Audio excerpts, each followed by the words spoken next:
Shalom, hari ini kita akan renungkan kitab Hakim-Hakim pasal 13, teksnya ayat 1 sampai 11. Dan sudah bagi dua paragraf. Paragraf yang pertama ayat 1 sampai 5. Tuhan menyerahkan orang Israel ke dalam tangan orang Filistin 40 tahun lamanya, sebab mereka lagi berbuat yang jahat. Dan malaikat Tuhan memberitakan berita yang melahirkan bayi kepada istri Manoah yang mantul. Paragraf yang kedua, ayat 6 sampai 11. Istrinya memberitakan kepada suaminya tentang ini, jadi Manoah memohon akan mengirim lagi abdinya, dan Tuhan mengirim lagi malaikat Allah kepada mereka. Kesimpulannya, orang Israel lagi melakukan yang jahat di mata Tuhan, sehingga Tuhan menyerahkan mereka ke dalam tangan orang Filistin 40 tahun lamanya. Dan malaikat Tuhan memberitakan berita baik kepada istri Manoah yang mandul.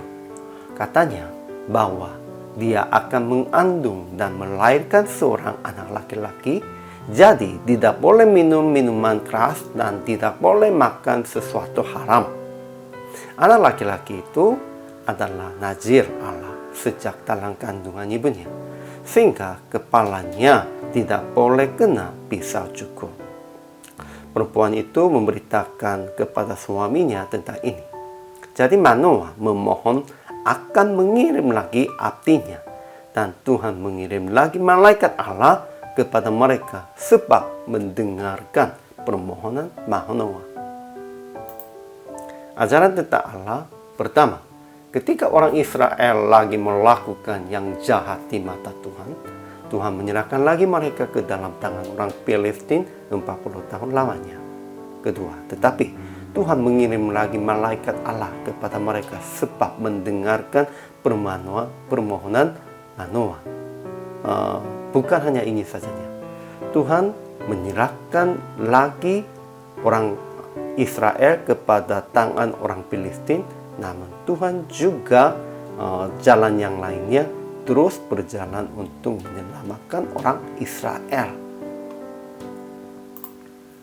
Ajaran tentang manusianya. Pertama, malaikat Tuhan memberitakan berita baik kepada istri Manoah yang mandul. Katanya bahwa dia akan mengandung dan melahirkan seorang anak laki-laki, jadi tidak boleh minum minuman keras dan tidak boleh makan sesuatu haram. Ya, kedua, anak laki-laki itu adalah nazir Allah sejak dalam kandungan ibunya, sehingga kepalanya tidak boleh kena pisau cukur.